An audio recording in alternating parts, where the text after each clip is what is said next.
अभी live okay so भाई hello everyone I welcome all of you to this very amazing platform of infinity learn by Shri Chaitanya my name is Adarsh Rai and हम क्या शुरू करने वाले हैं दोस्तों हम शुरू करने वाले हैं यहाँ पे इलेक्ट्रोस्टैट्स का लेक्चर नंबर 2 लेक्चर नंबर द्वितीय जो कि होने वाला है Coulomb's law good evening Jyoti good evening how are you so यहाँ पे जैसा कि अगर आप लोगों ने पिछला सेशन देखा हो तो जिसमें हमने इलेक्ट्रोस्टैट्स का पार्ट 1 किया था इंट्रोडक्शन टू चार्जेस किया था और यहां पर हम करने वाले हैं पार्ट 2 जो कि है किसका कूलम्स लॉ का फर्स्ट लेक्चर है ये मेरा कोई दिक्कत नहीं ज्योति यहां से देखो रियलिटी की बात करूं तो इलेक्ट्रोस्टैट्स कूलम्स लॉ से ही स्टार्ट होता है ठीक है यहीं से स्टार्ट होता है प्रीवियस सेशन बस एक इंट्रोडक्टरी सेशन था जहां पे हमने एक तो पहली चीज ये जानी थी कि हमारा भाई बैच चालू हो चुका है कौन सा बैच चालू हो चुका है धैर्य नीट धैर्य किसके लिए नीट धैर्य बैच किसके लिए है ये उन बच्चों के लिए है जो कि नीट 2024 में अपनी सीट पक्की चाहते हैं इफ दे वांट कि नीट 2024 में यार हमारी रैंक आनी चाहिए एक गवर्नमेंट कॉलेज से हमें सीट मिलनी चाहिए तो उनके लिए डेडिकेटेडली बैच है जिसमें आप क्वालिटी लेक्चर्स देख सकते हो श्री चैतन्य की पूरी 38 इयर्स की लेगेसी जो कि एक रैंक प्रोड्यूसिंग इंजन है उसकी पूरा experience qualified and dedicated faculties इन सबका एफर्ट आपको एक प्लेटफॉर्म पे मिल सकता है and that too free of cost but यहाँ पे एक कॉस्ट तो है कॉस्ट क्या है कॉस्ट है आपका टाइम लगेगा बॉस आपका टाइम और आपका डेडिकेटेड एफर्ट लगेगा ये दो चीजें रिक्वायर्ड है और ये दो चीजें अगर आपके एंड से हमें मिल जाएंगी और हमारा एफर्ट आपके साथ मिल जाएगा अगर एक रेजोनेंस क्रिएट हो जाएगा फिजिक्स वाला रेजोनेंस तो बॉस आपकी रैंक डन है ट्रस्ट माय वर्ड्स आपकी रैंक डन है और यार देखो एक बात तो हमेशा क्लियर कट ही होनी भी चाहिए कि आप पढ़ते कहीं से भी हो स्कूल में पढ़ो कोचिंग में पढ़ो कहीं और चैनल पे पढ़ो कहीं भी पढ़ो बट मेन पॉइंट ये आपकी फ्रीक्वेंसी मैच होनी चाहिए अगर आपकी फ्रीक्वेंसी मैच हो गई ना तो रिजल्ट्स आते हैं तो रिजल्ट्स डेफिनेटली आते हैं मतलब मास्टर जो बोल रहा है फैकल्टी जो समझा रहा है और आप जो समझ रहे हो अगर वो सेट बैठ गया फ्रीक्वेंसी मैच हो गई तो आते हैं वंडरफुल रिजल्ट ठीक है तो इसी के साथ यार हम आरंभ करते हैं अपने इस सेशन को जो कि धैर्य सीरीज में चल रहा है आज का हमारा टॉपिक क्या रहने वाला है कूलम्स लॉ और कूलम्स लॉ बहुत ही इंपॉर्टेंट टॉपिक भी है अगर मैं इसका रिलेवेंस बताऊं तो आप लोगों ने क्लास 11th में ग्रेविटेशन नाम का चैप्टर पढ़ा होगा सो ग्रेविटेशन और इलेक्ट्रोस्टैट्स बहुत ज्यादा सिमिलर है बहुत ज्यादा क्या पूरी तरीके से सिमिलर है क्योंकि दोनों के दोनों फोर्सेस इनवर्स स्क्वायर लॉ को फॉलो करते हैं इनवर्स स्क्वायर लॉ क्या होता है इनवर्स स्क्वायर लॉ होता है जहां पे force is inversely proportional to r square तो उस मायने में बहुत सारी सिमिलैरिटी आप देख सकते हो ग्रेविटेशन में और इलेक्ट्रोस्टैट्स में यहां तक कि मैं आपको अपनी बात बताऊं तो क्लास 11th में मेरे जो फिजिक्स के टीचर थे उन्होंने बोला था यार ग्रेविटेशन तुम क्या करोगे तुम क्लास 12th में इलेक्ट्रोस्टैट्स कर लेना फिर उसके बाद ग्रेविटेशन तुम्हें ऐसा लगेगा कि लड्डू है कुछ है ही नहीं ग्रेविटेशन में क्योंकि सारे के सारे कॉन्सेप्ट्स वही हैं तो मैंने भी यही किया था मैंने शायद क्लास 11th में ग्रेविटेशन किया ही नहीं था मैंने इलेक्ट्रोस्टैट्स कंप्लीट किया और क्लास 12th में इतना रिगरसली इलेक्ट्रोस्टैट्स कंप्लीट किया कि ग्रेविटेशन में मुझे कोई प्रॉब्लम नहीं आई क्योंकि बहुत ज्यादा सिमिलैरिटी है वहां पोटेंशियल यहाँ पोटेंशियल वहां फील्ड यहाँ फील्ड वहां एनर्जी यहाँ एनर्जी तो बहुत ज्यादा सिमिलैरिटी हो जाती है यूनिवर्सल लॉ ऑफ ग्रेविटेशन और इलेक्ट्रोस्टैट्स में और मजे की बात यह है क्योंकि आपको यूनिवर्सल लॉ ऑफ ग्रेविटेशन आपकी बहुत एलिमेंट्री क्लासेस से भी बताया जाता है तो उस मायने में भी आपको कूलम्स लॉ समझना बहुत इजी हो जाता है ठीक है सो यार ऐसी सब बातें और होती रहेंगी सेशन के दौरान ही आगे बढ़ते हैं एक बहुत इंपॉर्टेंट नोटिफिकेशन ये है कि 7 मई यानी परसों एग्जाम होने वाला है किसका नीट 2023 का ठीक है और जितने भी स्टूडेंट्स यहाँ पे आएंगे ये सेशन देखेंगे आप सबसे रिक्वेस्ट है प्लीज अपना पेपर बहुत अच्छे से देना बहुत संयम बहुत पेशेंस के साथ देना ये लास्ट के 2 दिन में बिल्कुल परेशान मत होना और जिस दिन एग्जाम दोगे एग्जाम देने के तुरंत बाद घर आना बड़े सुकून से रहना और यहाँ आ जाना यहाँ पे आपको प्रॉपर तरीके से पूरा का पूरा नीट एग्जाम का एनालिसिस मिलेगा सारे सोल्यूशन मिलेंगे और बहुत इंपॉर्टेंटली सबसे बेस्ट बात तो आपको एक इतना अच्छा एनालिसिस और रैंक प्रिडिक्शन का एलिमेंट मिलेगा जिससे आप ये भी प्रिडिक्ट कर सकते हो आपकी रैंक किस रेंज में आएगी good evening Mamta how are you very good evening to all of you, जितने भी स्टूडेंट्स ज्वाइन हुए हैं, very good evening to all of you. चलो चलो आगे बढ़ते हैं और अब बात करते हैं हमारे कंटेंट की। तो ठीक है, हमने प्रीवियस सेशन में ये चीज जानी थी कि भाई चार्जेस क्या होते हैं, चार्जेस की कुछ प्रॉपर्टीज भी जानी थी कि चार्जेस किस टाइप के होते हैं, चार्जेस दो नेचर के होते हैं, पॉजिटिव नेगेटिव, वो इनवेरिएंट होते हैं, एडिटिव नेचर होता है, क्वांटाइज्ड होते हैं। ये सारी कुछ छोटी बहुत इंपॉर्टेंट बातें की थी। जिन जिन ने सेशन नहीं अटेंड किया, ज्योति स्पेशली फॉर यू, आप प्लीज प्रीवियस सेशन देख लेना, 2x की स्पीड में देखना, बशर्ते कोई दिक्कत नहीं है क्योंकि बड़े आसानी से समझ जाओगे आप। बहुत ही सिंपल कॉन्सेप्ट्स उस क्लास में यूज किए थे। अब आते हैं मेन मुद्दे पे जो कि सेशन से चालू होने वाला है। तो हमने ये बात जरूर की थी कि यार किसी भी बॉडी पे अगर चार्ज है, भले वो पॉजिटिव हो या नेगेटिव हो, तो किसी बॉडी पे पॉजिटिव चार्ज और नेगेटिव चार्ज कैसे आएगा। किसी बॉडी पे पॉजिटिव और नेगेटिव चार्ज एक ही मात्र रीजन से आता है, इलेक्ट्रॉन के एक्सचेंज से। इलेक्ट्रॉन किसी बॉडी को दोगे वो नेगेटिव चार्ज होगी, इलेक्ट्रॉन अगर उस बॉडी से ले लोगे तो पॉजिटिवली चार्ज रह जाएगी। मतलब यहाँ पे न्यूट्रॉन जो न्यूक्लियस के अंदर बैठा प्रोटॉन है उसके एक्सचेंज से कोई भी चार्ज डेवलप नहीं होगा। हमेशा याद रखना, न्यूक्लियस के अंदर बैठे हुए प्रोटॉन्स और न्यूट्रॉन्स का ट्रांसफर नहीं होता है। वो एक फिक्स डिपॉजिट की तरह है जिनका ट्रांजैक्शन नहीं होता और लाइफ टाइम के लिए वो एफडी की तरह रहते हैं।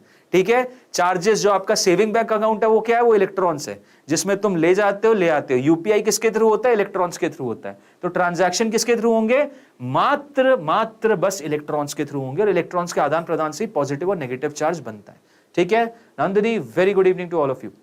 चलो देखो, अब चार्जिंग सर समझ गए हम, चार्ज डेवलप करने के लिए इलेक्ट्रॉन को लेना या इलेक्ट्रॉन को देना है। ठीक है, अब लेकिन वो इलेक्ट्रॉन का देना और लेना किन किन तरीकों से हो सकता है उसके बारे में भी कुछ बता दो। तो उसी के बारे में ये स्लाइड है कि चार्जिंग जो होती है इन ये 5 कुछ स्टैंडर्ड मैकेनिज्म्स हैं जिनके थ्रू होती है। सबसे पहला इसमें जो आता है वो आता है फ्रिक्शन। फ्रिक्शन की वजह से चार्जिंग। तो आप लोगों ने देखा होगा बहुत बार कि आप लोग अलग अलग सब्सटेंसेस को अगर रब करो, जैसे मान लो अपने बालों के थ्रू प्लास्टिक को, अपने बालों के थ्रू एक पन्नी नॉर्मल जो प्लास्टिक आती है उसको रब करो और उस प्लास्टिक को ले आके अपने ये हाथ के पास लाओ या कहीं पे ले जाओगे तो आप देखोगे वो स्टिक होने लगती है, वहां पे आपके बाल उठने लगते हैं। आप अपने कपड़े से रब करो तो देखने लगते हो। सर्दियों के टाइम पे आप जब रजाई में जाते हो तो आप नॉर्मली जब अंदर जाते हो, कंबल जिनके यहाँ हो, आप अपने पाँव अंदर डालते हो तो आपको थोड़े से स्पार्क्स दिखते हैं। वो स्पार्क्स क्या होते हैं, वो यही एनर्जी, वो चार्जेस का ट्रांसफर होते हैं। तो जब भी बॉडीज रब होती हैं, इवन मेरे हाथ दोनों रब करने पर भी क्या हो रहा है, कुछ इलेक्ट्रॉन्स मेरे राइट हैंड से लेफ्ट में जा रहे हैं या वाइस वर्सा हो सकता है, उसी हिसाब से मेरा पॉजिटिव और नेगेटिव चार्ज डेवलप हो रहा है। ठीक है सर, मान लेते हैं बात। तो पहला तरीका क्या होता है चार्ज डेवलप करने का, फ्रिक्शन। दूसरा तरीका होता है कंडक्शन। कंडक्शन का मेथड ये है कि सपोज फ्रिक्शन के थ्रू तुमने एक बॉडी को पॉजिटिवली चार्ज कर दिया, तुमने एक बॉडी को क्या किया, पॉजिटिवली चार्ज कर दिया, उसमें बहुत सारे पॉजिटिव चार्जेस, मतलब कि बहुत सारे इलेक्ट्रॉन्स तुमने उसमें से निकाल लिए। ओके सर, मान लेते हैं आपने इससे बहुत सारे इलेक्ट्रॉन्स निकाल लिए। ओके, अब अगर मैं किसी न्यूट्रल बॉडी को यहां इसके पास लाऊं और इससे टच करवा दूं, इनके बीच में एक वायर जोड़ दूं, तो होगा क्या, इलेक्ट्रॉन्स इस बॉडी से इसमें चले जाएंगे और पॉजिटिव चार्ज यहां आएगा। तो अल्टीमेटली ये बोलूंगा कि इन दोनों बॉडी के कांटेक्ट में आने की वजह से चार्ज ट्रांसफर हो गया। समझ रहे हो, पॉजिटिव चार्ज यहां से यहां ट्रांसफर हो गया। तो whenever two bodies get in contact and उसके थ्रू चार्ज का ट्रांसफर होता है, उसे बोलते हैं कंडक्शन। नेक्स्ट होता है इंडक्शन। इंडक्शन में क्या होता है कि तुम एक बॉडी लेते हो जो कि पॉजिटिवली या नेगेटिवली चार्ज है। सपोज नेगेटिवली चार्ज बॉडी ले ली, ठीक है। अब इसके आसपास एक दूसरी बॉडी लोगे, ठीक है, और इस बॉडी के अंदर जो पॉजिटिव चार्जेस हैं वो बिकॉज ऑफ इलेक्ट्रोस्टैटिक अट्रैक्शन इधर आ जाएंगे। ये चीज देखो, इसमें डाउट मत रखना कि चार्जेस पे फोर्स लगता है कि नहीं, बिल्कुल लगता है यार। जितने भी बॉडी के अंदर पॉजिटिव चार्जेस है वो नेगेटिव चार्ज बॉडी के पास आने लगेंगे, नेगेटिव चार्जेस यहां अकुमुलेट होने लग जाएंगे। बिल्कुल सर, एकदम सही बात बोल रहे हो। और इस तरीके से आप इंडक्शन के थ्रू चार्जेस डेवलप आपने सेपरेट आउट कर दिए। फिर इस रीजन को आप ग्राउंड कर दो, ये चार्जेस इधर चले जाएंगे, तो ओवरऑल बॉडी एक पॉजिटिव चार्ज हो जाएगी। अल्टीमेटली अगर देखोगे तो ये बॉडी इसके साथ कांटेक्ट में नहीं आई, बट तब भी इस पे चार्ज डेवलप हो गए। ये मेथड कहलाता है इंडक्शन का। फोर्थ मेथड जो होता है वो होता है फील्ड एमिशन का। फील्ड एमिशन का मतलब, इसके बारे में और जानकारी आपको मिलेगी ड्यूरिंग द लेक्चर्स ओनली, कि अगर इलेक्ट्रिक फील्ड जनरेट होती है, अगर इलेक्ट्रिक फील्ड किसी सपोज एरिया में जनरेटेड है, तो उस इलेक्ट्रिक फील्ड की वजह से भी चार्जेस डेवलप होते हैं। समझ रहे हो आप? मतलब कि चार्जिंग बाय फील्ड एमिशन का कॉन्सेप्ट आता है, ठीक है। आप थोड़ा और 12th के सेशंस पढ़ोगे, वहां पे भी देखोगे कि जहां कहीं भी स्ट्रॉन्ग इलेक्ट्रिक फील्ड्स आप डेवलप कर देते हो और एक मेटालिक प्लेट यहां पे रख दी है, ये मेटालिक प्लेट यहां पे रख दी है, तो इस स्ट्रॉन्ग इलेक्ट्रिक फील्ड के प्रेजेंस में इस मेटालिक प्लेट से बहुत सारे इलेक्ट्रॉन्स जो हैं, सपोज यहां रख दिए, इधर नहीं, इसका डायरेक्शन चेंज करते हैं हम, इसका डायरेक्शन चेंज करते हैं हम और उल्टा डायरेक्शन रख देते हैं लाइक दिस, ठीक है। तो आप देखोगे क्या कि कुछ इलेक्ट्रॉन्स यहां से ऐसे बाहर की तरफ जाने लगेंगे, ठीक है, इलेक्ट्रॉन्स बाहर की तरफ निकलने लगेंगे। This is because of field emission, strong electric field में मेटालिक प्लेट या कोई भी प्लेट रखने की वजह से electrons opposite direction of field पे एक फोर्स एक्सपीरियंस करते और मूव होने लगते। नेक्स्ट जो कॉन्सेप्ट है वो है इररेडिएशन का। किसका? इररेडिएशन। इररेडिएशन में क्या होता है कि सन की लाइट रेज के थ्रू, सन की लाइट रेज या इलेक्ट्रोमैग्नेटिक वेव्स के थ्रू आप इलेक्ट्रॉन्स को प्रोपेल करते हो, समझ रहे हो? यानी कि आप लाइट रेज के थ्रू आप किसी मेटालिक प्लेट पे, आप मेटालिक प्लेट पे ईएम वेव्स मतलब लाइट रेज बेसिकली छोड़ रहे हो और वहां से निकल के क्या आ रहा है, वहां से भाई इलेक्ट्रॉन ऐसे निकल के जा रहे हैं, ये इलेक्ट्रॉन ऐसे निकल के जा रहे हैं। इन इलेक्ट्रॉन्स को फोटो इलेक्ट्रॉन्स भी बोलते हैं क्योंकि ये फोटॉन्स के थ्रू मतलब लाइट रेज की वजह से जनरेट होते हैं। ये एक बहुत स्टैंडर्ड सा केस होता है और एक्सपेरिमेंट होता है फोटो इलेक्ट्रिक इफेक्ट का, जिसके लिए आइंस्टाइन बाबा को भैया नोबेल पुरस्कार मिला था। तो बहुत इंपॉर्टेंट एक्सपेरिमेंट है, क्लास 12th में आता है, डुअल नेचर में, ठीक है। सो आएगा, इसी क्लास में आएगा, कब आएगा? अपने dual nature of matter and radiation में आएगा, जहां पे हम देखेंगे कैसे रेडिएशन के थ्रू भी इलेक्ट्रॉन जनरेट किए जाते हैं। तो ये कुछ 5 ऐसे स्टैंडर्ड मेथड्स मैंने बताए आप लोगों को जो कि यूज होते हैं किसके लिए? बहुत सिंपल सी एक चीज के लिए, चार्जेस जनरेट करने के लिए, बॉडी को पॉजिटिवली या नेगेटिवली चार्ज करने के लिए। अति उत्तम सर, समझ गए हम तो, मजा आ गया। मतलब आपने कंप्लीट 5 तरीके बता दिए। हाँ जी, मैंने कंप्लीट वो 5 तरीके बता दिए आपको जिनके थ्रू आप बॉडीज को चार्ज कर सकते हो। Brilliant brilliant. अब आगे बढ़ते हैं और बात करते हैं आज का जो टॉपिक है उसके बारे में। तो अभी तक आपने सर क्या बताया? अभी तक मैंने ये बताया कि चार्जेस होते क्या हैं, चार्जेस की प्रॉपर्टीज क्या होती हैं, और साथ ही साथ ये भी बता दिया कि चार्जेस किन तरीकों से आप डेवलप कर सकते हो। ओहो, वेरी गुड। चलो सर, मान लेते हैं आपकी बात, आपने हमें सब समझा दिया। अब आपने चार्ज डेवलप कर दिया है, एक बॉडी Q1 चार्ज, एक बॉडी Q2 चार्ज। अब इसके बाद बताओ आगे क्या होगा? इसके बाद बताओ आगे क्या होगा? अब इसके आगे से कहानी चालू होती है किसकी? कूलम्ब लॉ की। किसकी? कूलम्ब लॉ की। जैसे ही तुमने 2 बॉडीज को चार्ज कर दिया, मान लेते हैं Q1 और Q2 चार्ज से, ठीक है, इस पे Q1 चार्ज, इस पे Q2 चार्ज, और थोड़ी सिंप्लिसिटी के लिए दोनों पे पॉजिटिव चार्ज ही मान के चलो, नेगेटिव होगा तो बता दूंगा क्या होगा, बट अभी के लिए पॉजिटिव चार्ज ही मान के चलो। चलो मान लेते हैं सर दोनों पे पॉजिटिव चार्ज बन गए, बहुत अच्छी बात है। अब पॉजिटिव चार्ज बन गए तो आगे क्या? आगे ये होगा कि दोनों पॉजिटिव चार्जेस एक फोर्स एक्सपीरियंस करेंगे। सर क्या बात कर रहे हो, ऐसा होता है? हाँ जी, ऐसा ही होता है। दोनों चार्जेस जो हैं एक फोर्स एक्सपीरियंस करते हैं, और वो फोर्स का मैग्नीट्यूड कैसे निकलता है, क्या वैल्यू होती है भाई? उसकी वैल्यू देता है कूलम का ये लॉ, जो बोलता है कि इन दोनों जो ये फोर्स एक्सपीरियंस करेंगे, ये दोनों जो फोर्स एक्सपीरियंस करेंगे वो डायरेक्टली प्रोपोर्शनल होगा दोनों के चार्जेस के गुणे से, मतलब that is directly proportional to the product of Q1 and Q2. Okay, brilliant. And this force will be inversely proportional to R square. Are you understanding it? R square के inversely proportional रहेगा। अच्छा जी, ऐसा है क्या? Yes, यही है। और जब दोनों प्रोपोर्शनैलिटी को मिलाएंगे तो F will be directly proportional to Q1 Q2 by R square. Proportionality हटती है तो कांस्टेंट आता ही, और यहां पे कांस्टेंट क्या आएगा? यहां पे कांस्टेंट आएगा 1/4 pi epsilon naught। ये 1/4 pi epsilon naught वैसे ही बिहेव करेगा जैसे यूनिवर्सल लॉ ऑफ ग्रेविटेशन में G बिहेव करता था। याद करो, वहां पे भी G आया था, यहां पे भी एक कांस्टेंट आएगा, और एक कांस्टेंट बेसिकली कितना हो जाएगा? 1/4 pi epsilon naught। अब इस 1/4 pi epsilon naught से भाई कर लो दोस्ती। मैं बन रहा हूं एक मिडिल मैन और तुम कर लो प्लीज इससे एक दोस्ती, बेहतरीन सी दोस्ती कर लो, क्योंकि ये तुम्हारे साथ हमेशा रहने वाला है, पूरी क्लास 12th में रहेगा, नीट के एग्जाम में तो बिल्कुल रहेगा। इसको प्लीज मत इग्नोर करना। चाहो या ना चाहो तुम्हें इसे बेस्ट फ्रेंड बनाना ही है। किसको बनाना है सर? इस के को, इस कांस्टेंट को। ये जी से भी ज्यादा इंपॉर्टेंट है, 1/4 पाई एप्सिलॉन नॉट। समझ में आया? तो इसकी वैल्यू जान लेते हैं भाई। दोस्त बना रहे हैं तो इसकी औकात भी तो जाने, हमारे लेवल का है कि नहीं भाई। हमारे लेवल का हो या ना हो तब भी दोस्त बनाना है। वैसे औकात की बात आई तो बता देता हूं, 1/4 पाई एप्सिलॉन नॉट की वैल्यू होती 9 × 10⁻⁹। कितनी होती है? 19 × 10⁻⁹ के बराबर इसका मैग्नीट्यूड होता है। यूनिट में घबरा रहे हो क्या? अरे यूनिट तो मैं यूं निकाल दूंगा, के जो है 1/4 pi epsilon naught, r square उधर जाएगा, Q1 Q2 इधर आ गया, ये आ गई unit, newton r square plus divided by coulomb square.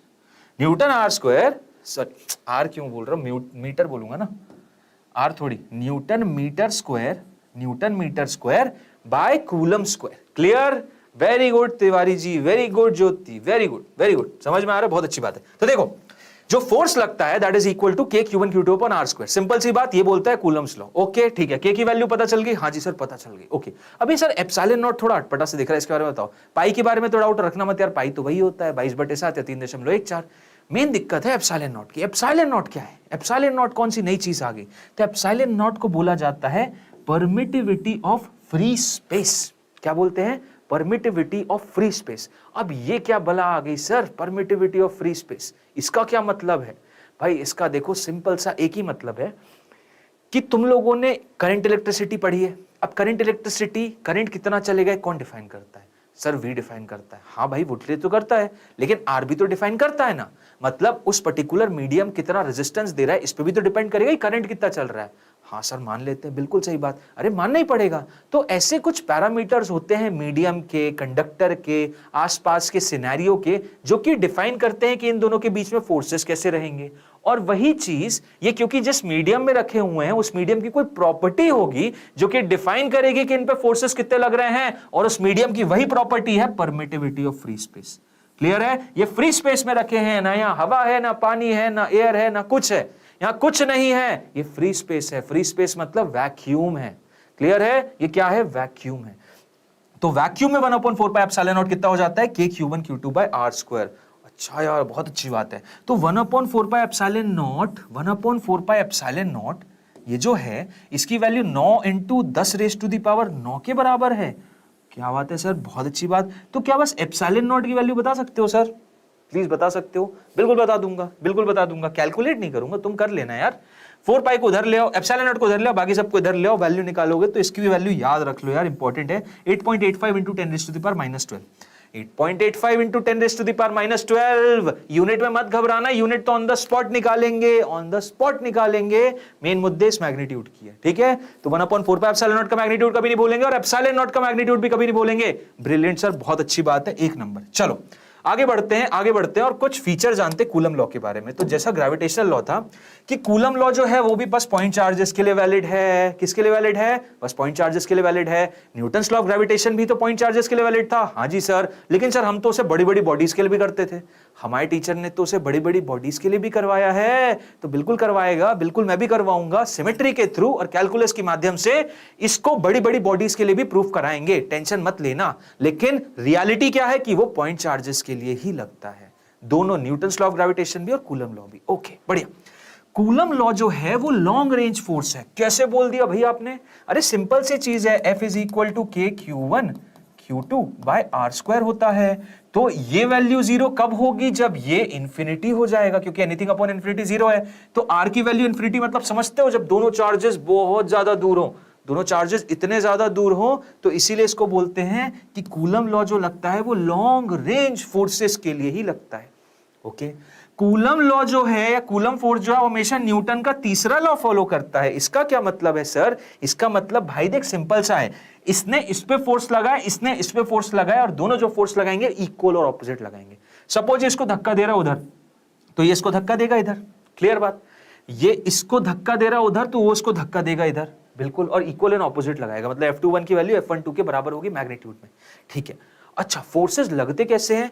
Forces लगते बड़े सिंपल से, तो इसका चौथा पॉइंट भी लिख लो कि लाइक चार्जेस जो होते हैं, लाइक चार्जेस हमेशा क्या करते हैं? लाइक चार्जेस हमेशा रिपेल करते हैं।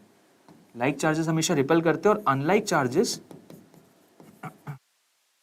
चार्जेस हमेशा अट्रैक्ट करते हैं। क्लियर है? लाइक चार्जेस हमेशा रिपेल करते हैं और अनलाइक चार्जेस हमेशा अट्रैक्ट करते हैं, अट्रैक्ट करते हैं। बहुत इंपॉर्टेंट चीज, मतलब पॉजिटिव नेगेटिव अट्रैक्ट करेगा, हाँ, पॉजिटिव पॉजिटिव रिपेल करेगा, हाँ, नेगेटिव नेगेटिव रिपेल करेगा, अरे भाई हाँ, यस, ओके। इतनी के साथ इतनी सी बात हुई थी कि सर ने नया क्वेश्चन डाल दिया, वो भी नीट 2019 का।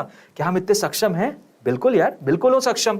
आराम से करेंगे, सुकून से करेंगे और देखेंगे कि नीट पूछता कैसे क्वेश्चन है। बड़े लड्डू क्वेश्चन पूछता है, कॉन्सेप्ट समझ में आता है, क्वेश्चन तो अपने आप आएगा। चलो देखते हैं क्वेश्चन क्या है। क्वेश्चन ये बोल रहा है कि 2 पॉइंट चार्जेस हैं भैया ए और B, having charges plus q and minus q, ठीक है, are placed at certain distance apart, certain distance apart रख दिए, ठीक है, कोई नहीं, and the force acting between them is F. चलो ठीक है। अब बोल क्या रहा है, if 25% charge of A B को दे दिया तो फोर्स कितना हो गया उनके बीच में। अच्छा जी, ऐसा मतलब पहले 2 चार्जेस रखे थे ए और बी, ए पे और बी पे, ओके। ए पे चार्ज कितना? प्लस क्यू, बी पे चार्ज कितना? माइनस क्यू, ठीक है, ओके। अब उसके बाद क्या किया इन्होंने, इनके बीच में अभी इनकी दूरी कितनी है? आर, इनकी दूरी आर है, तो फोर्स कितना लग रहा है? फोर्स हो जाएगा सर के Q1 Q2। सर पॉजिटिव और नेगेटिव है तो फोर्स कैसा लगेगा? अरे भाई फोर्स तो अट्रैक्टिव ही रहेगा। और फोर्स कितना रहेगा सर? एफ मान लेते हैं, दिया भी हुआ है एफ है, एफ मान लेते हैं, ठीक है। अब एफ की वैल्यू बताओ, तो हो जाएगा Q इंटू क्यू। सर यहाँ माइनस क्यू लेंगे क्या? बिल्कुल नहीं भाई, माइनस क्यू क्यों लेगा? अरे आकृति ने तो आंसर दे दिया, क्या बात है यार आकृति, बहुत बढ़िया। चलो देखते हैं तुम सही हो कि गलत हो। ये हो जाएगा के q q by r square, ठीक है, ये तो सर एफ हो गया, ठीक है। इसकी वैल्यू कितनी हो गई? K Q square by r square.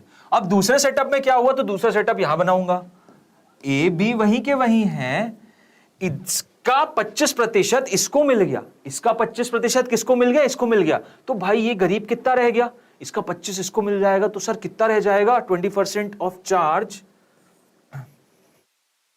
25% charge of A is transferred to B. चलो देखो, इसका 25% इसको दे देंगे, 25% कितना हो गया? 25% of plus Q, 25% of plus Q कितना हो जाएगा? Q/4। कैसे? पॉजिटिव में। कैसे? पॉजिटिव में, नेगेटिव में नहीं, पॉजिटिव में। तो ये प्लस Q/4 किसको दे दिया? इसको दे दिया, ओके। तो अब ये कितना रह गया? Q पे कितना रह गया सर? Q में से Q/4 घटा दो, Q में से Q/4 घटा दो, कितना बचेगा सर? बच जाएगा 3Q/4। कितना बचेगा? 3Q/4। अरे क्या बात है। उसके बाद ये प्लस Q/4 इसको दोगे तो ये कितना हो जाएगा? अब यहां पे वो गलत हो जाएंगे जो कि बोलेंगे कि सर इस Q में इसको जोड़ दो 5Q/4, वो गलत हो गया। क्यों गलत हो गया? क्योंकि ये प्लस चार्ज है, ये प्लस Q/4 है, ये माइनस Q से जाएगा। So minus Q plus Q/4 कितना हो जाएगा सर? ये भी तो माइनस 3Q/4 हो जाएगा, मतलब यहां पे भी माइनस 3Q/4 चार्ज होगा। हाँ जी यस एब्सोल्युटली। और ये हो गया R, तो फोर्स अब यहां पे F डैश कितना हो जाएगा? F डैश हो जाएगा K Q1 3Q/4 into Q2 3Q/4 divided by R square. ये देखो 3/4 बाहर आ जाएगा, नहीं 9/16 into KQ square by R square. अरे KQ square by R square तो देखा देखा लग रहा है, कहां है? ये रहा। KQ बाय R स्क्वायर तो क्या था? ये तो देखा देखा लग रहा है F था, तो यहां डालो F 9/16 टाइम्स F। ऑप्शन है क्या?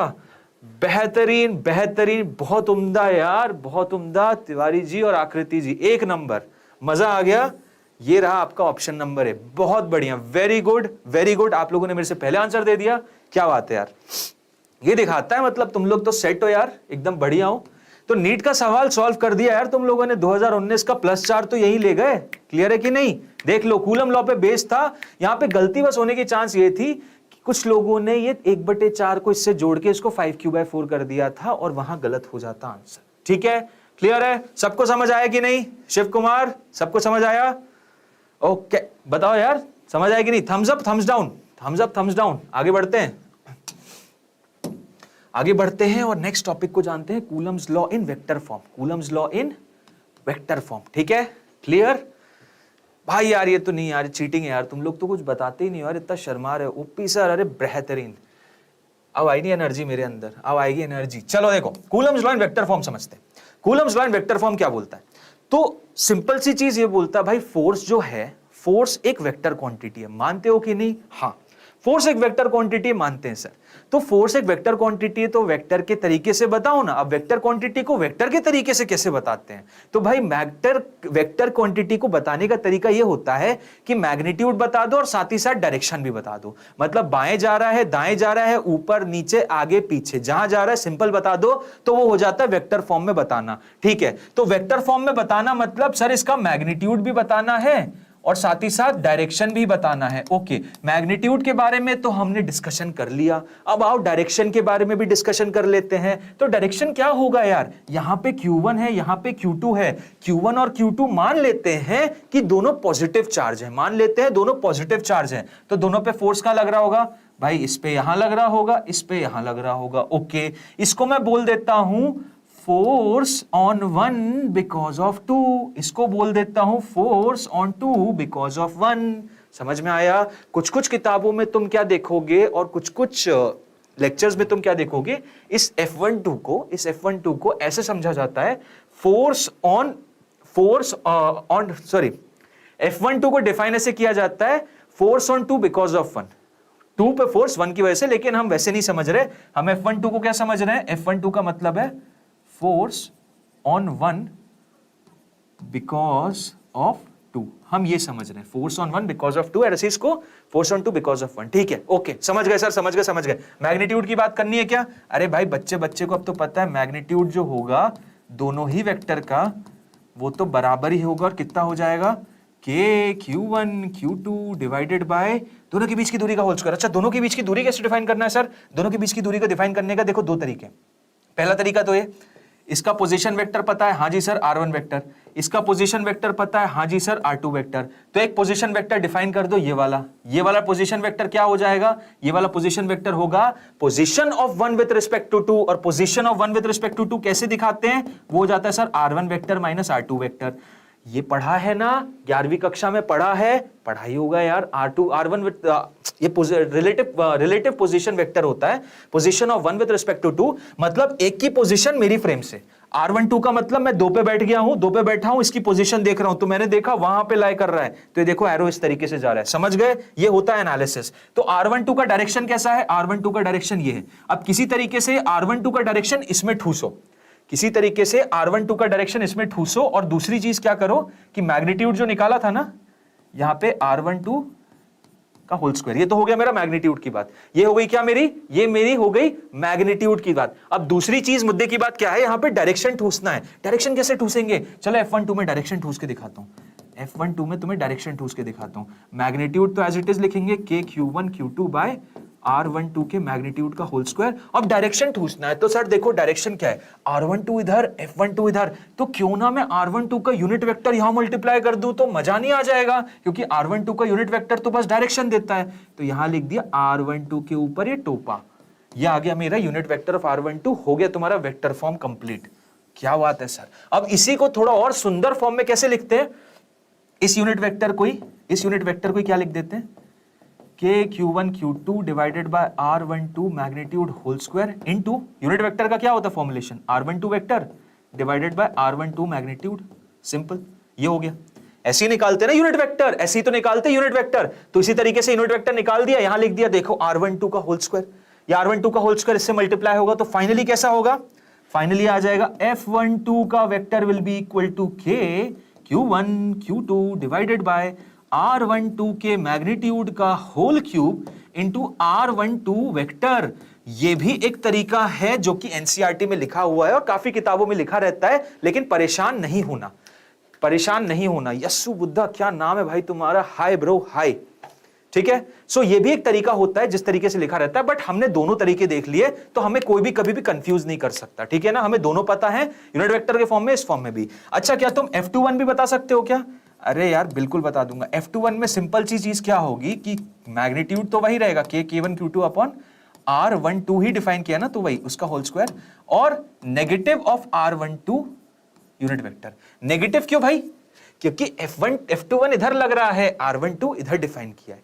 समझ में आया कि नहीं आया? क्लियर है? वेक्टर लॉ, वेक्टर फॉर्म आ गया क्लियर? यही होता है भाई कूलम लॉ का वेक्टर फॉर्म। घबराना नहीं, एक डायरेक्शन डिफाइन करना और F21 और F12 को उसी डायरेक्शन के अनुसार प्लेस कर देना, यही सिंपली है क्या? Coulomb law in vector form. इतना सिंपल होता है, घबराना क्यों है? बस इसमें Coulomb law in vector form दे के ऐसा सोचते हैं अरे भाई ये तो अंड शंड सी चीज दे दी कुछ, और इसमें तो बच्चा हमेशा गलत ही करके आएगा, बल्कि गलत करने का तो सवाल ही नहीं होता क्योंकि इतना सरल है। वेक्टर आता है तो आराम से हो जाता है, थोड़ा सा मैथ्स का प्रॉब्लम है, बस वही दिक्कत है।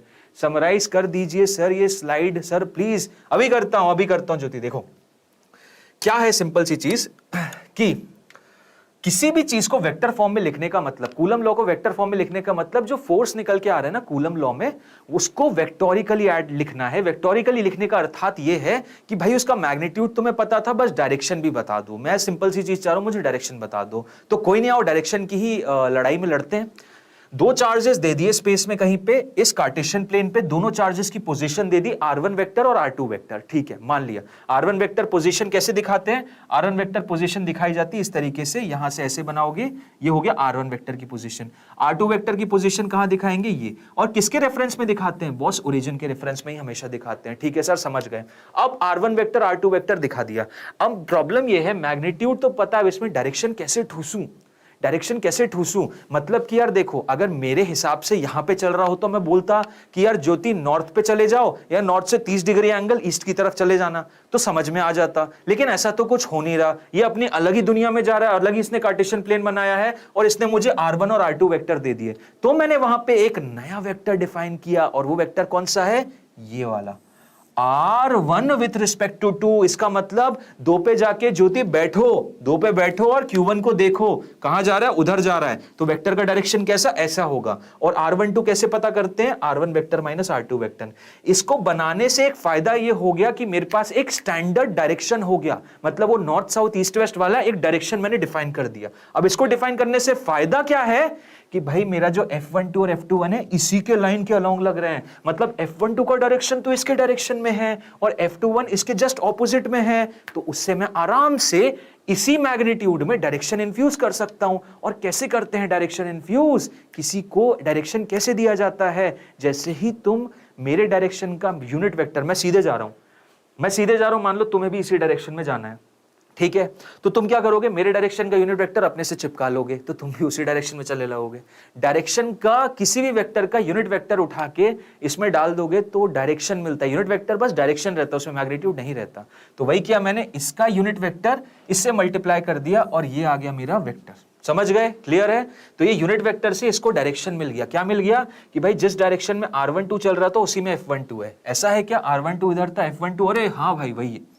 इसी का उल्टा करके यहां दे दिया तो ये समझ में आया कि R12 का जो डायरेक्शन था उसके ऑपोजिट में F21 है। अच्छा, R21 इधर, R12 इधर था, उसका ऑपोजिट। अच्छा, F21 उसी डायरेक्शन में। हाँ जी, क्लियर है? क्लियर है कि नहीं? मणिचरण, गुड इवनिंग भाई, good evening, good evening to all of you. ठीक है, क्लियर है? समझ में आया? ज्योति थम्स अप करो।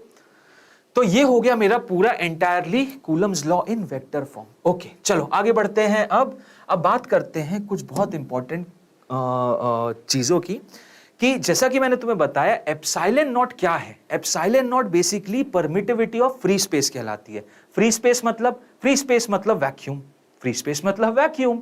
तो वैक्यूम में दो चार्जेस रखे तो उनपे फोर्स समझ में आ गया sir, KQ1 Q2 by R square, जहां K की वैल्यू हो जाएगी 9 इंटू 9 10 की पावर 9। ओके, बढ़िया। अब एक बात बताओ, क्या ये दोनों चार्जेस को मैं पानी में रखूंगा या रखूंगी तब भी उतना ही फोर्स रहेगा, या इन दोनों को मैं अर्थ पे रख दूंगा, हवा में रख दूंगा, नाइट्रोजन में रख दूंगा, ऑक्सीजन में रख दूंगा, ग्लिसरीन में रख दूंगा, इधर रख दूंगा, उधर रख दूंगा, तब भी सेम फोर्सेस रहेंगे? मेरा आंसर है नहीं। नहीं क्यों? नहीं इसलिए क्योंकि ये जो परमिटिविटी है ना, ये परमिटिविटी हर एक मीडियम की होती है जो ये डिफाइन करती है कि उसमें फोर्सेस कैसे लगेंगे। तो हमें बेसिकली इस एप्सिलॉन नॉट में थोड़े से चेंजेस लाने पड़ेंगे। किस हिसाब के चेंजेस लाने पड़ेंगे सर? अभी बताता हूं। तो वैक्यूम के लिए सबसे पहले तो ये रट लो कि वैक्यूम के लिए तो हमेशा 1/4 पाई एप्सिलॉन नॉट होता है Q1 Q2 by R square, और किसी और मीडियम में जाऊंगा ना तो वो एप्सिलॉन नॉट की जगह एप्सिलॉन मीडियम हो जाएगा। क्या हो जाएगा? उस मीडियम का परमिटिविटी। और उसको कैसे दिखाते हैं? मात्र सिंपल एप्सिलॉन मीडियम से, या बस एप्सिलॉन भी दे दोगे तो भी क्लियर है। मतलब इसको मात्र 1/4 pi epsilon Q1 Q2 by R square भी तुमने कल को किताब में रख के मेरे को भेज दिया ना, तो मैं समझ जाऊंगा कि बेटा तुम लोग उसकी बात कर रहे हो, तुम दोनों चार्जेस को किसी मीडियम में रख रहे हो। ठीक है, अब ये एप्सिलॉन क्या होता है? एप्सिलॉन होता है परमिटिविटी ऑफ दैट मीडियम। इसको फ्री स्पेस से भी रिलेट कर सकते हैं क्या? जी बिल्कुल रिलेट कर सकते हैं। कैसे रिलेट कर सकते हैं? एक नई क्वांटिटी को इंट्रोड्यूस करके, जो कि क्या कहलाती है, रिलेटिव परमिटिविटी। क्या बोलते हैं इसको, रिलेटिव परमिटिविटी, ठीक है, परमिटिविटी, ठीक है। तो एप्सिलॉन आर क्या होता है, एप्सिलॉन आर हो जाता है उस मीडियम का epsilon divided by epsilon not, ठीक है, उस मीडियम का epsilon divided by epsilon not क्या कहलाता है तुम्हारा, रिलेटिव परमिटिविटी। अब देखो, अगर मुझे एप्सिलॉन की वैल्यू पता करनी तो मैं क्या करूंगा भाई, इस चीज को इससे गुणा करके इधर लगा दूंगा, है कि नहीं, हाँ जी बिल्कुल। तो एप्सिलॉन को मैं एप्सिलॉन आर एप्सिलॉन नॉट भी लिख सकता हूं, लिख दिया। और ये 1/4 pi epsilon naught Q1 Q2 by r square, तो मेरा फोर्स था किसमें, वैक्यूम में, तो उसकी जगह फोर्स लिखूंगा डिवाइडेड बाय ये लिख दूंगा। तो फॉर्मूले को अलग अलग तरीकों से लिखने से घबराना जो चाहते हैं किताब लिखने वाले, उससे हमें घबराना नहीं है। हमें मेन चीज समझ में आनी चाहिए, बाकी सब तो इधर का उधर लिख ही देते हैं, है कि नहीं। सिंपल सी बात, आज की दुनिया में कौन ही सच बोलता है यार, सब अपना शूशा लगा के बोलते हैं, ये वो, ये ऐसे हैं, ये ऐसे हैं। रियलिटी सिंपल होती है हर इंसान की, आगे पीछे की चीजों को थोड़ा हटाओ तो दिखता है कि मात्र सिंपल ये कॉन्सेप्ट था, बाकी सब तो शूशा था, ठीक है, ओके। अच्छा, इस एप्सिलॉन आर को एक और नाम से भी जाना जाता है और इसे बोलते हैं डाइलेक्ट्रिक कांस्टेंट। क्या बोलते हैं, डाइलेक्ट्रिक कांस्टेंट। और ये डाइलेक्ट्रिक कांस्टेंट का नामकरण आएगा आप लोगों को, कहां आएगा, कैपेसिटर नाम के टॉपिक में आएगा, ठीक है, वहां पे इसको वापस हम लाएंगे और डाइलेक्ट्रिक कांस्टेंट को समझेंगे। अभी के लिए, हाल फिलहाल के लिए इतना समझना बस जरूरी है कि न्यूटन जो कूलम लॉ है थोड़ा सा वेरीफाई हो जाता है जब भी किसी मीडियम में रखो तो। क्या बात है सर, समझ गए। और फिर से क्वेश्चन, हाँ यार क्वेश्चन तो आएगा, नीट का एग्जाम देना है तो क्वेश्चन तो करना ही है, और क्वेश्चन ऐसे करना है जैसे कि क्वेश्चन भी शर्मा जाए और बोले क्या बात है। चलो देखो, नीट 2013 का क्वेश्चन है, सिंपल सा। मैं चाहता हूं आप भी मेरे साथ ट्राई करो, और जैसा कि आप लोगों ने मेरे से पहले आंसर दे दिया था, इस बार भी दो तो भाई मजा ही आ जाएगा। तो देखो, 2 पिथ बॉल्स, पिथ बॉल क्या होती है, अरे हमें क्या करना, हमें क्वेश्चन सॉल्व करना है, हम बस बॉल समझेंगे। तो 2 balls carrying equal charges are suspended from a common point by strings of equal length. Okay. The equilibrium separation between them is r, small r, ठीक है। Now the strings are rigidly clamped at half the height. The equilibrium separation between the balls now become, अंग्रेजी को थोड़ा अपनी भाषा हिंदी में, mother tongue में समझने की कोशिश करो, फिर क्वेश्चन को क्रैक करोगे, बड़ा आसानी से होगा। ये नॉर्मल सी ट्रिक है जो कि मैं भी यूज करता था। क्या है यार, हम नॉर्मली बचपन से अगर इंग्लिश में ही सारी बातें करते आते तो बड़ा इजी है क्वेश्चन सॉल्व करना। हालांकि हम नहीं करते, मैं तो नहीं करता था। तो मैं पहले इंग्लिश में समझता था, फिर उसे हिंदी में प्रोसेस करता था, फिर हिंदी से आंसर निकाल के यहाँ पे चिप देता था, ठीक है। सिंपल से ये अप्रोच, तो आपको भी यही करना है। इस बहुत अजीबोगरीब अंग्रेजी को हिंदी में करते हैं तो हिंदी ये कहती है कि भाई 2 किस्म की बॉल थी जो आर सेपरेशन पे रखी थी, जब उनको यहां से ऐसे टांग दिया गया था। ये बड़ा अच्छा एग्जाम था क्योंकि इसने डायग्राम भी दे दिया, कुछ तो देते भी नहीं है, जेई में तो देते ही नहीं है, बट चलो यहां दे दिया। ये यहाँ पे सेम वायर्स के थ्रू ऐसे थी और इन पे चार्जेस भी दे दिए थे। क्या दे दिए थे भाई, चार्जेस भी दे दिए थे। इन पे चार्जेस थे equal, suspended from 2 balls carrying equal charges, ठीक है। इक्वल चार्जेस तो हम एक बोल सकते हैं कि इन दोनों पे प्लस क्यू चार्जेस थे। पॉजिटिव और नेगेटिव तो सोचना भी मत, क्योंकि तब रिपल्सिव नहीं होगा। 2 बॉल ऐसे लटकी हुई है, वो रिपल्शन होगा तभी होगा, मतलब या तो दोनों नेगेटिव क्यू या दोनों पॉजिटिव क्यू, ठीक है। सिर्फ प्लस क्यू दे दिए तो यहां जाके इक्विलिब्रियम में आ गए। अरे भाई यहां क्यों आई इक्विलिब्रियम, पहले तो ये समझना जरूरी है। तो इसको समझते पहले तो यहां इक्विलिब्रियम में आई क्यों, वहां वो इक्विलिब्रियम में इसलिए आई क्योंकि इन पे एक तो इलेक्ट्रोस्टैटिक फोर्स लग रहा होगा, है कि नहीं। एक इलेक्ट्रोस्टैटिक फोर्स लग रहा होगा, कितना, एफ ई, इस पे भी और इस पे भी, और साथ ही साथ एक इनका mg फोर्स भी तो लग रहा होगा, और दोनों का मास भी सेम है, इक्वल चार्ज है और इक्वल मास भी है, ठीक है, इक्वल मास भी है। तो mg भी दोनों का उतना ही है। अब होगा क्या, इन दोनों की वजह से जो नेट फोर्स आएगा वो इधर आएगा और इसको बैलेंस कौन करेगा, ये टेंशन फोर्स। तो इसीलिए वो इस हिसाब से इक्विलिब्रियम में है, ठीक है। समझ गए सर, बिल्कुल बिल्कुल। अब देखो, अब मुद्दे की बात, जब मैंने इसको यहां से ना क्लैंप करके इसके इधर से क्लैंप कर दिया तो होगा क्या, यहां तक की लंबाई, मतलब ये इधर था, मैंने इधर से ऐसे उंगली लाया और इसको ऐसे पकड़ लिया तो ये इधर से ऐसे बाहर की तरफ खींचने लगा, इधर भी खींचा इधर भी खींचा। अब नेक्स्ट चीज मुझे क्या समझना है कि जो इक्विलिब्रियम सेपरेशन है आर, अब क्या चेंज हो जाएगी कि अब वैसी की वैसी रहेगी? मेन चीज ये समझना है कि जो इक्विलिब्रियम सेपरेशन है आर के टर्म्स में, नई equilibrium separation r, r dash बोल लो इसको, ये आर डैश है, ये आर डैश कितनी होगी आर के टर्म्स में, ये समझना है। क्लियर है? चलो क्वेश्चन सॉल्व करते हैं, क्वेश्चन सॉल्व करते हैं। सबसे पहले तो देखो यहां पे एक चीज समझना है कि इधर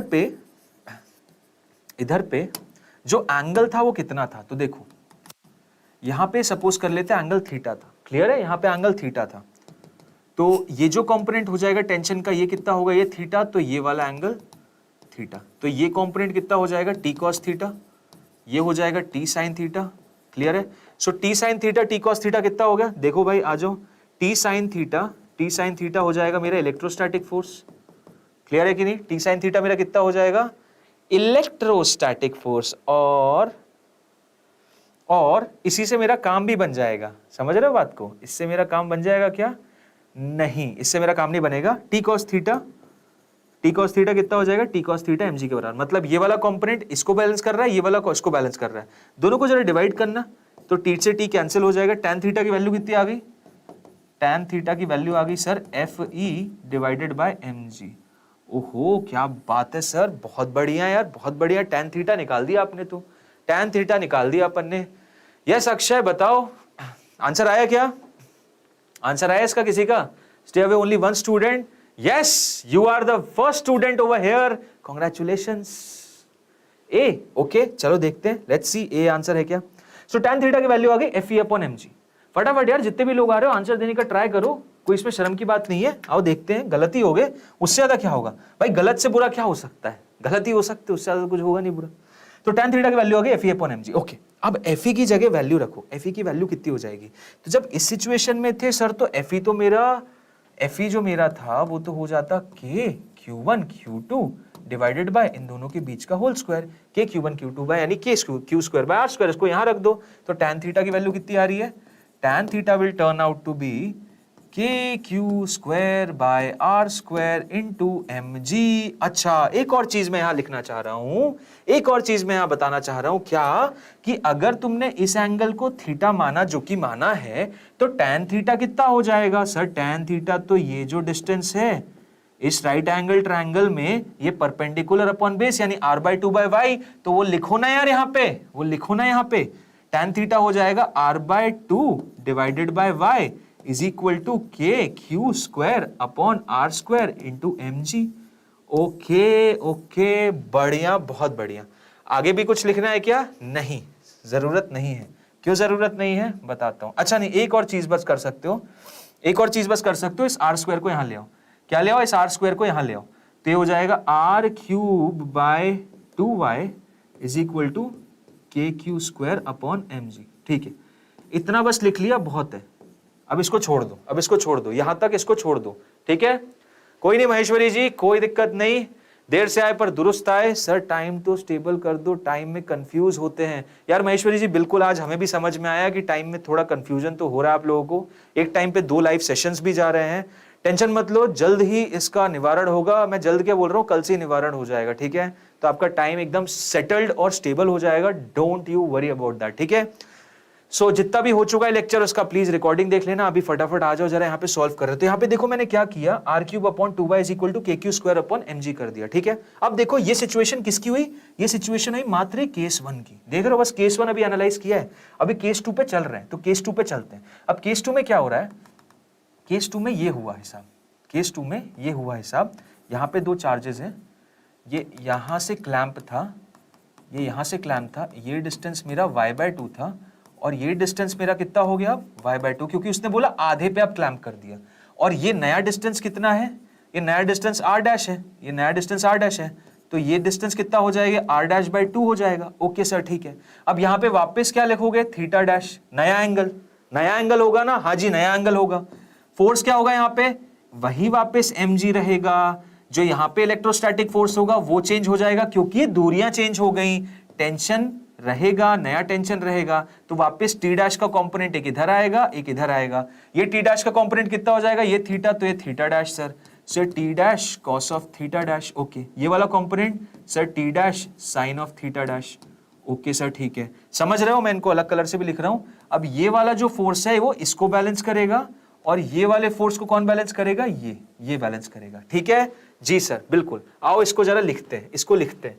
इसको लिखेंगे तो कितना हो जाएगा, देखो T dash T dash T dash sign of theta dash will B divided by T dash cos of theta dash. कितना हो जाएगा, T dash sine theta dash को कौन बैलेंस कर रहा है, एफ ई डैश, और नीचे हो रहा है एम जी।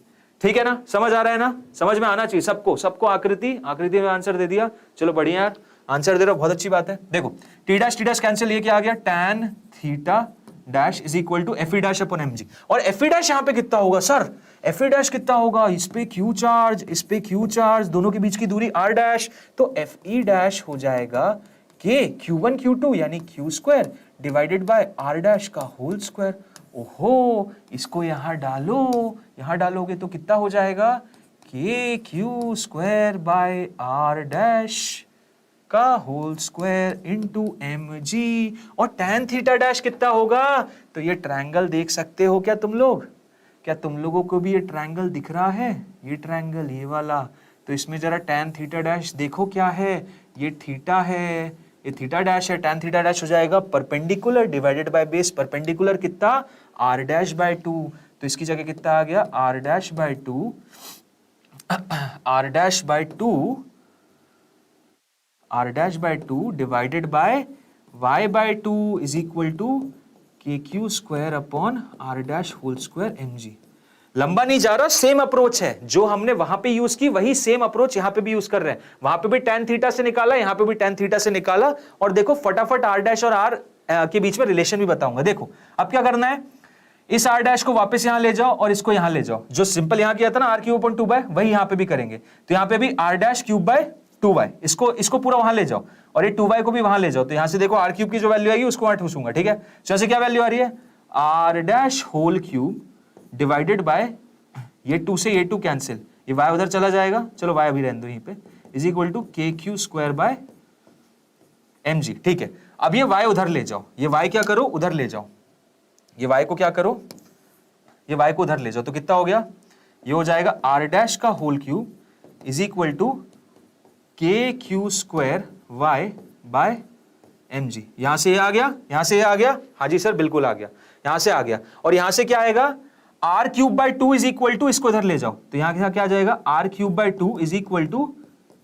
के Q square by M G, और y भी मल्टीप्लाई होगा। ठीक है, तो यहां से देखो वही रिलेशन आया, y को उधर ले गया तो के क्यू स्क्वायर y ऊपर और नीचे एम जी, तो आर क्यूब बाय 2, और ये जो आपका रिजल्ट दिख रहा है RHS में वो इसके बराबर ही तो है। समझ में आया कि नहीं आया, ये जो रिजल्ट देख रहे हो आप, वहां पे रिजल्ट क्या है, R cube by 3, R cube by 2 sorry is equal to के Q square Y by M G. Same है कि नहीं, देख लो यहां पे भी सेम और यहां पे भी सेम, ये रहे। अब देखो दोनों के RHS बराबर हैं, दोनों के RHS बराबर है सर, अब तो आंसर ही बस आ रहे हैं, और ये रहा मेरा आंसर। क्या है आंसर, कि भाई आर क्यूब बाय 2 जो है, आर क्यूब बाय 2 जो है वो r dash whole cube by, बस आर डैश होल क्यूब के बराबर है, आर क्यूब जो है आर डैश होल क्यूब के बराबर है। अब इसका दोनों तरफ क्यूब रूट करोगे तो कितना आ जाएगा, r dash will be equal to r divided by 2 raise to the power 1/3। Clear है, ऑप्शन है क्या, ऑप्शन है, ऑप्शन है, ऑप्शन है, ऑप्शन कहाँ गया, ऑप्शन में कुछ दिक्कत है क्या, रूट 2 होल स्क्वायर, ऑप्शन में क्या दिक्कत आ गई, एक मिनट देना बस। किसी का आंसर आया, समझ आ गया, अरे समझ भी आ गया, अबे आंसर आंसर तो मैच कर लेते जतिन, समझ में तो आ ही गया। देख भाई टी साइन थीटा उधर गया, T cos theta tan theta की वैल्यू आ गई एफ ई बिल्कुल, और टैन थीटा हो जाएगा मेरा कितना r/2 अपॉन वाई, बिल्कुल सही, वहाँ भी सही लिखा, यहाँ भी सही लिखा, K Q square by r square भी लिखा, बिल्कुल 2y हो गया, आर क्यूब इधर चला गया, ठीक है ठीक है ठीक है ठीक है ठीक है, ये तो सही लिखा बिल्कुल, और वो उधर चला जाएगा। नेक्स्ट स्टेप में वही वापस सेम चीज़, यहाँ पे r dash by 2 divide by y by 2 होगा, 2 से 2 कैंसिल हो जाएगा, और यहाँ पे y आ जाएगा, और ये एकदम सही चीज़ लिखी हुई है। तो आर डैश की वैल्यू कितनी हो जाएगी, r upon 2 raise to the power 1/3, ठीक है। सो जिसने भी क्वेश्चन बनाया है उसमें ऑप्शन देना भूल गया, यहाँ पे भी तो उसने r नहीं लिखा। हालांकि आंसर कौन सा है, ना ऑप्शन नंबर ए, ना बी, ना सी, ना डी। ऑप्शन क्या है, आंसर क्या है, आंसर ये रहा। r dash is equal to कितना, r dash is equal to भाई लोगो r divided by 2 raise to the power 1/3। Clear है कि नहीं, क्लियर है कि नहीं, r by 2 raise to the power 3, 2√3 आ रहा है। ज्योति कैसे आ रहा है, 2√3 कैसे आंसर आ रहा है, r बाय 3√2। अरे यार तुम सारी प्रोबेबिलिटी कर दोगे क्या। अच्छा ओके, √2 की पावर 3 है ना, √2 की पावर, हाँ यहां पे 3 आएगा, यहां पे 3 आएगा, ये सही बोला तुमने, ऐसा लिखा जाएगा, ये होना चाहिए था ये। This is the correct version. तो ऑप्शन नंबर बी होता, यहां पे वो 3 मिसिंग है, ठीक है। अगर ऐसा लिख रही हो तो एब्सोल्युटली करेक्ट हो, ठीक है। महेश्वरी जी अब समझ में आया, 3√2, हाँ यस आकृति एब्सोल्युटली करेक्ट, ये है करेक्ट आंसर अपना, 2 रेज टू द पावर 1/3। या फिर इसको इस तरीके से भी लिख सकते, कैसे, r dash is equal to r upon 2 root, मतलब ये cube root of 2, cube root of 2, इस तरीके से भी। आप भावना समझ गए, बिल्कुल बिल्कुल यार समझ गया भावना, मैं समझ सकता हूं, चार्ट पे हम लिख तो सकते नहीं है ना उसको, ठीक है बिल्कुल यार। महेश्वरी जी समझ गए, बहुत अच्छी बात है यार। महेश्वरी जी एक बात बताओ, आंसर निकालने से पहले कैसे समझ गए थे, ये तुम में टैलेंट कहां से आ गया, ये जानना है मेरे को यार। ठीक है चलो आगे बढ़ते हैं यार, थोड़ा लंबा क्वेश्चन था लेकिन अच्छा था, ठीक है। क्वेश्चंस ऐसे आते हैं यार, ठीक है, नीट में आते हैं क्वेश्चंस जो कि तुम्हें थोड़ा ज्यादा टाइम एक्सपेक्ट करेंगे कि तुम दो, ओके। अब देखो चतुराई की बात करूं तो ये तो यही है कि इतने सवाल कर लो कि पता चल जाए कि भाई ये क्वेश्चन बहुत ज्यादा टाइम टेकिंग है। हालांकि कुछ क्वेश्चंस ऐसे आते हैं डेफिनेटली, तो उसका सबसे अच्छा हैक बताऊं क्या होता है, सबसे अच्छा हैक तो बस सिंपल यही होता है कि हम बॉटनी और जूलॉजी जानते हैं कि समय उसमें तो लगने वाला है नहीं, वहां कैलकुलेशंस आने वाले हैं नहीं।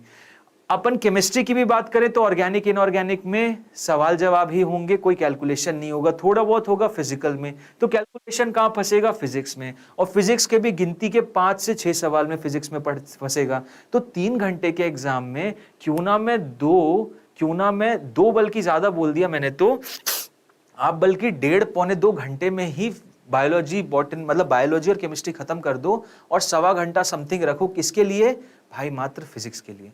1.25 से 1.5 घंटा रख लिया फिजिक्स के लिए, आराम से हो जाना है, क्योंकि फिजिक्स में सारे सवाल थोड़ी ऐसे आते हैं, बहुत सारे सवाल तो बस फॉर्मूला बेस्ड है, जहां फॉर्मूला रखो और आंसर आ जाता है। क्लियर है कि नहीं, ठीक है। सो हमें इससे घबराना नहीं है, बस हमें अप्रोच क्लियर रखना है, हमें अपनी स्ट्रैटेजी सही रखनी है। बहुत से ऐसे सवाल नहीं आते, ठीक है। ये जेन्युइनली सवाल without any doubt time taking था, इसमें आराम से 2-3 मिनट चले जाते, और इसमें भी हो सकता था कि प्रॉब्लम आ जाती फाइनल आंसर में, क्योंकि आंसर भी एकदम सटीक नहीं बैठा, बट ऐसे कम ही क्वेश्चन आते हैं। अगले पे चलते हैं, acceleration of an electron, acceleration of an electron due to the mutual attraction between the electron and proton when they are 1.6 angstrom apart। देखो क्या बोल रहा है क्वेश्चन, 1.6 एंगस्ट्रॉम द वाट क्या है भाई, इलेक्ट्रॉन और प्रोटॉन है, इलेक्ट्रॉन और प्रोटॉन है, ठीक है, कोई दिक्कत नहीं, चलो बनाते हैं। एक इलेक्ट्रॉन ले लिया और एक क्या ले लिया, प्रोटॉन ले लिया, ठीक है। इलेक्ट्रॉन और प्रोटॉन पे चार्ज हमेशा सेम रहता है, कितना रहता है, प्लस ई दोनों पे रहता है, इस पे प्लस ई रहेगा और इस पे नेगेटिव ई रहेगा, और इस पे क्या रहेगा, इस पे नेगेटिव ई और इस पे प्लस ई, और ई की वैल्यू कितने अच्छे 1.6 इंटू 10⁻⁹ वो भी दे दिया, ठीक है। सर क्लियर नहीं दिख रहा, क्या नहीं दिख रहा बेटा, आकृति क्या क्लियर नहीं दिख रहा, ये क्वेश्चन नहीं दिख रहा क्या नहीं दिख रहा बताओ। देखो सो इलेक्ट्रॉन और प्रोटॉन है, अब ये कितनी दूरी पे रखे हैं, ये रखे हुए हैं 1.6 एंगस्ट्रॉम अपार्ट। 1 एंगस्ट्रॉम कितना होता है, 1 एंगस्ट्रॉम जिनको नहीं पता, 1 एंगस्ट्रॉम होता है 10⁻⁻10 मीटर। ये पूरा का पूरा जो क्वेश्चन है ना मात्र पावर का है, ऑप्शन देख के तुम समझ सकते हो। अच्छा ऑप्शंस क्लियर नहीं दिख रहे, रुको बताता हूं। ये है 10 की पावर 24, कितना है ये 10 की पावर 24, ये है 24, ये है 22, ये है 23 और ये है 25, मतलब 22, 23, 24, 25, 22, 23, 24, 25, ठीक है। अब बता दो आंसर क्या है।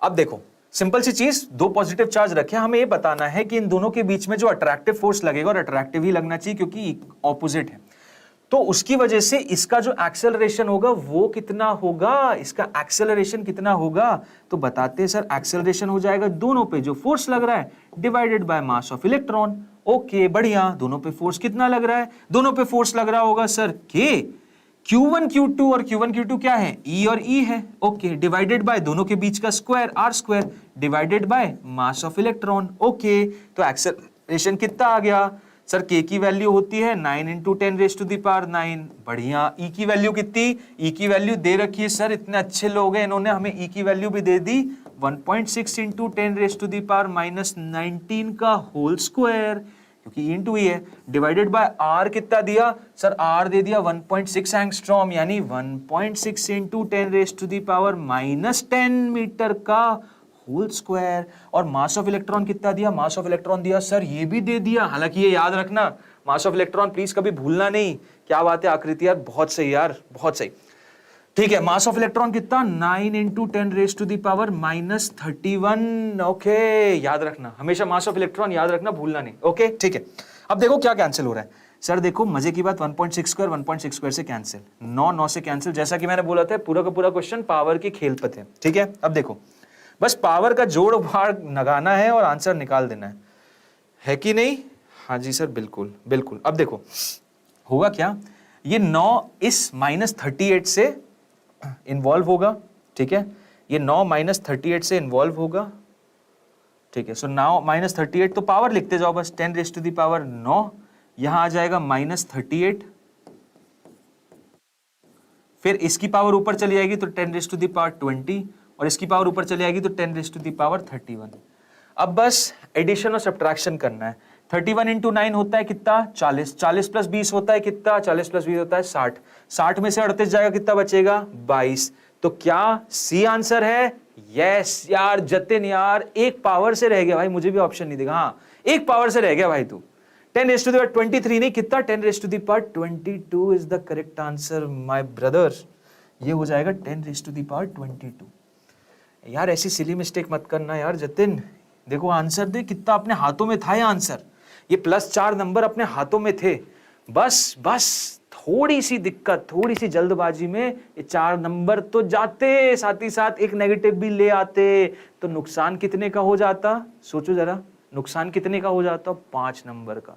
इसलिए बोलता हूं गलत सवाल तो बहुत ही बुरा है, 4 तो जाते ही जाते, मतलब ये बेसिकली गलत सवाल नहीं, ये सिली मिस्टेक में आ जाता है, ठीक है। तो सिली मिस्टेक इसलिए बहुत ज्यादा भयावह है, क्योंकि 4 जो आ रहे थे वो तो आ ही रहे थे, एक चला भी गया, साला एक जो आ रहा था वो भी चला गया, बताओ क्या गरीबी आ गई है, ठीक है। सो इसलिए ध्यान देना, पावर्स में झोल नहीं होना चाहिए, थोड़ा ध्यान से करेंगे, कैलकुलेशन में एरर हो जाता है, नॉर्मल सी चीज है, मेरे से हो जाता था यार, मैं प्लस की जगह माइनस लेकर आता, तो पता मेरी तो एक दिक्कत थी, मैं डिवीजन को ऐसा लिखता, सॉरी मैं डिवीजन को ऐसे लिखता था और प्लस को भी ऐसा, तो कई बार तो प्लस डिवीजन समझ ही नहीं आता था क्या है, डिवीजन लगता था प्लस है, समझ रहे हो। तो ऐसी सब प्रॉब्लम से हम दूर रहें, और इसका मैं तरीका तुम्हें बताऊंगा इन द लेक्चर ही, कैसे दूर रह सकते हो, ठीक है। चलो एक और क्वेश्चन करते फटाफट, इसमें क्या बोल रहा है, इसका मैं तरीका बताऊंगा और आंसर मैं नेक्स्ट क्लास में बताऊंगा, ठीक है। तो मैं देखना चाहता हूं यार आप लोग होमवर्क करते हो कि नहीं। एक काम करते हैं, इस क्वेश्चन को आपको होमवर्क ही दे देते हैं, ये क्वेश्चन आपके लिए होमवर्क ही है, थोड़ा सा आइडिया दे देता हूं कैसे करना, चारों ऑप्शन है, आप मुझे बताओगे अगली क्लास में, इससे ये अच्छी बात है कि अगली क्लास में आपकी अटेंडेंस भी हो जाएगी, ठीक है। सो नेक्स्ट क्लास जो हम कल लेने वाले हैं उसमें इसका मैं आंसर बताऊंगा, क्लियर। पहली स्लाइड जो होगी इसी का आंसर होगा, देखना चाहता हूं कितने लोग इसको सॉल्व करेंगे। तरीका बस यहां समझ लो, 2 पॉजिटिव चार्ज है सेपरेटेड बाय 1 मीटर से दूर है, ईच अदर पे फोर्स कितना लगा रहे हैं 2.34, और इन दोनों का कंबाइंड चार्ज जो है वो 36 माइक्रोकूलम है, दोनों का जो कंबाइंड मास है कितना 36 है, मतलब इन्होंने मुझे चार्ज नहीं बताया, एक Q1 है Q2 है, एक हो सकता है कि 30 हो और दूसरा 6 हो, और देखो कितने ज्यादा बुरे हैं, इन्होंने सारे ऑप्शन देख रहे हो तुम वैसे ही दिए जिनका जोड़ 36 के बराबर हो, मतलब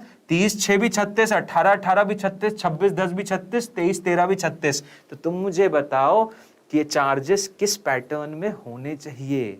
इसका आंसर मैं नेक्स्ट सेशन में उम्मीद करता हूं, आगे नहीं बढ़ूंगा क्योंकि आगे तो ऑप्शन का आंसर है, तो इसीलिए यहां पे ही हम सेशन क्लोज करेंगे, बट आपको इसका आंसर मुझे कब बताना है, नेक्स्ट क्लास में, ठीक है। बताओगे कि नहीं, बताओगे ना भाई सब, everyone will tell me right, Jyoti, Jatin, Aakriti, बताना आंसर अपने को, नेक्स्ट क्लास में अपन इसको सॉल्व करेंगे और आंसर बताएंगे, ठीक है, क्लियर है सब। अभी सॉल्व करने लग गए क्या, Thank you so much for the amazing lecture. Yeah, the pleasure is all mine. The pleasure is all mine. And don't say thank you. Come tomorrow. Be live every day. Don't miss class, please. आप अगर M कर रहे हो NEET के लिए, my personal recommendation, किसी भी class को मिस मत करो, ना फिजिक्स ना केमिस्ट्री, बायोलॉजी तो बिल्कुल नहीं, वो तो रैंक प्रेडिक्टर ही है, तुम्हारी रैंक वही बढ़ाते हैं, ठीक है। सो प्लीज आते रहना। महेश्वर जी लेट भी मत होना, टाइम से आओ, आपको एक प्रॉपर शेड्यूल मिल जाएगा तुरंत। थोड़ा सा भी यार थोड़ा सा अस्त व्यस्त चल रहा है बिकॉज 7th मई को नीट का फाइनल एग्जाम है, तो काफ़ी स्टूडेंट्स उसमें लगे हुए हैं, थोड़े फैकल्टीज भी लगे हुए हैं। जैसे ही 7th का पेपर क्लियर होता है ना, वैसे आप देखोगे कितना प्रॉपरली एकदम स्ट्रीमलाइन हो जाएगा, आपको सारे नोट्स सारी चीज़ें मिलेंगी और यहाँ पे आपको सबसे बेस्ट से बेस्ट कंटेंट, बेस्ट से बेस्ट तरीका मिलेगा अपने नीट के एग्जाम को रियलिटी में बदलने का, अपने रिजल्ट को रियलिटी में बदलने, अपने कॉलेज को रियलिटी में बदलने का, ठीक है। सो चलो यार, बिल्कुल दैट्स द स्पिरिट ज्योति। चलो, so I will sign off guys then, मिलते हैं हम कल नेक्स्ट सेशन में। Till then bye bye, take care and all the best.